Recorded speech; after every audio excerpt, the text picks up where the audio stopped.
जेतपुर में ऑर्थरेटिक फाउंडेशन के कार्यालय पर बड़ी धूमधाम से गांधी जयंती व गांधी जी की मूर्ति पर सभी ने फूलमाला अर्पित की, तो वहीं फाउंडेशन के चेयरमैन इमरान सैफी ने एक अनोखी पहल की है, जिसमें पार्टी के सभी कार्यकर्ताओं को पगार मिलनी चाहिए, क्योंकि कार्यकर्ता पार्टी के लिए अपना समय खराब करता है और बाद में वही पार्टी वाले उसको पूछते तक नहीं है। तो छोड़ के आती है तो ये पता नहीं होता कि हमारे बच्चे क्या कर रहे हैं, घर में खाना क्या नहीं बना होता है, फिर भी आप यहाँ आके बैठ गई।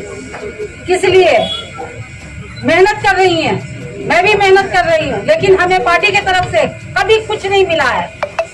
तो आज मैं पार्टी से यही कहना चाहती हूँ कि हम लोग इसलिए नहीं है, लेडीज इसलिए नहीं है कि हम अपने घर दरवाजे को छोड़ के अपने बैठक किया आपने, कार्यकर्ता बैठक, उद्देश्य यही है जो राजनीतिक दल हैं जो शोषण कर रहे हैं कार्यकर्ताओं का, हम उसके बिल्कुल खिलाफ हैं और हमारी कोशिश है कि ये शोषण को हम बंद कराएंगे।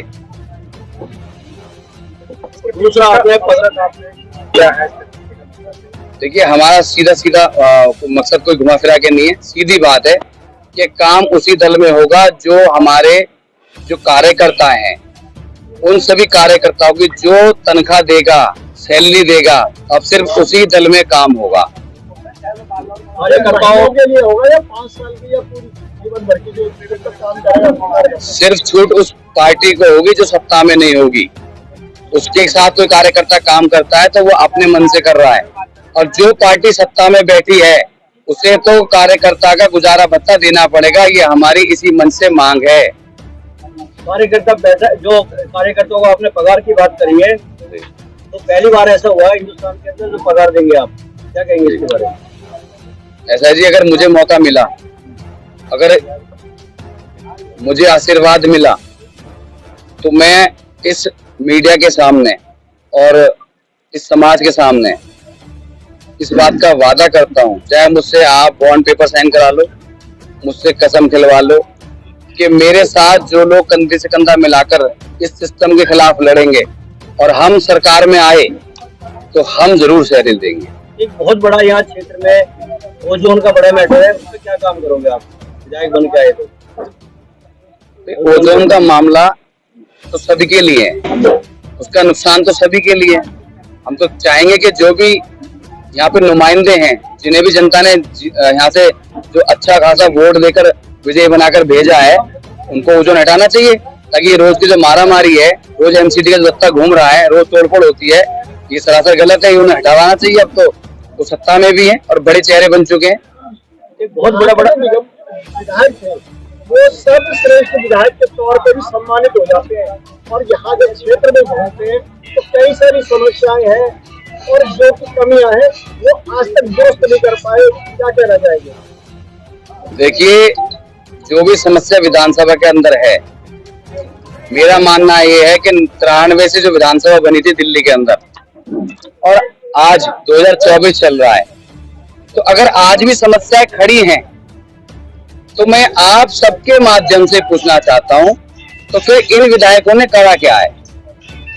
4 बार एक विधायक रह लिए, 2 बार एक विधायक रह लिए, 1 बार एक विधायक रह लिए, तो इन सब ने करा क्या था कि जो समस्या आज भी एज इट इज खड़ी है, ओजोन एज इट इज खड़ा है, जाम एज इट इज खड़े हैं, रोड एज इट इज खड़े हैं, ऐसे खराब पड़े हैं, सीवर कहीं कॉलोनी में डला नहीं, तो इन जो समय निकला है पुराना, इसमें इन लोगों ने करा क्या था?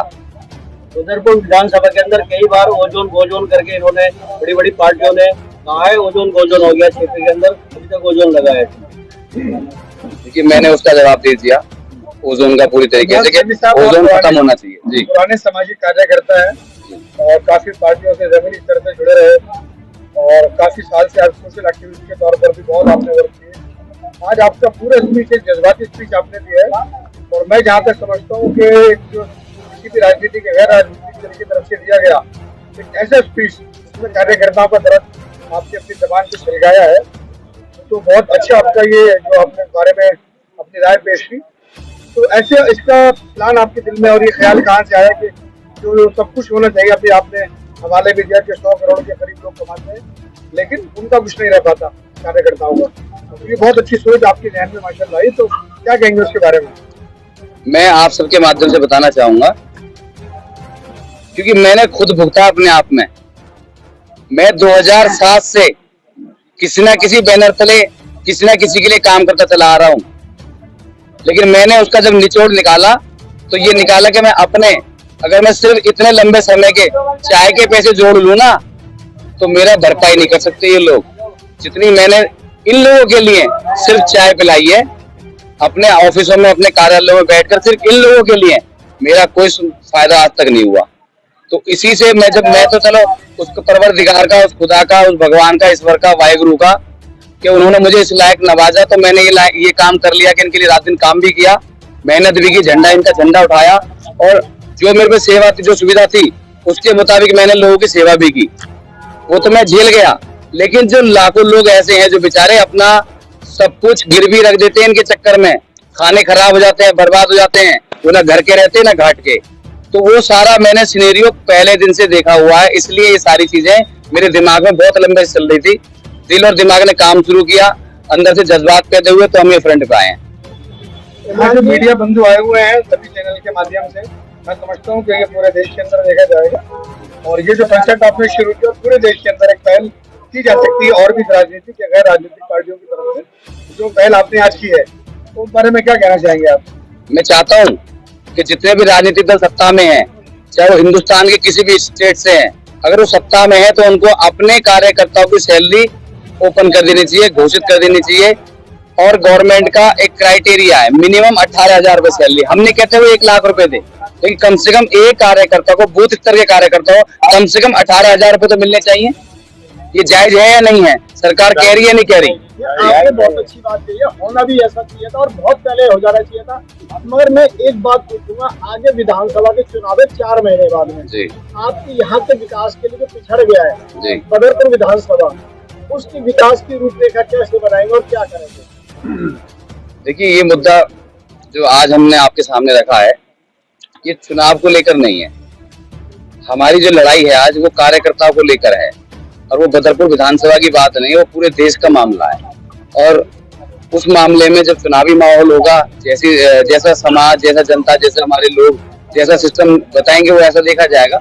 ये सारा मामला आज सिर्फ कार्यकर्ताओं की लड़ाई का हमारा आगाज है। इमरान साहब जो सैलरी के आलाप कर रहे हैं कार्यकर्ताओं की, तो आपने ये भी एक बात बोली कि 2000 कार्यकर्ता होते हैं एक विधायक के बीच जी। ये 2000 बंदों की सैलरी कहाँ से आएगी? क्योंकि विधायक की तो खुद की सैलरी आती है जी। तो वो जो विधायक इनको सैलरी देंगे, जैसे आपने बीड़ा उठाया, तो वो सैलरी कहाँ से आएगी जब वो 100 करोड़ का मामला है?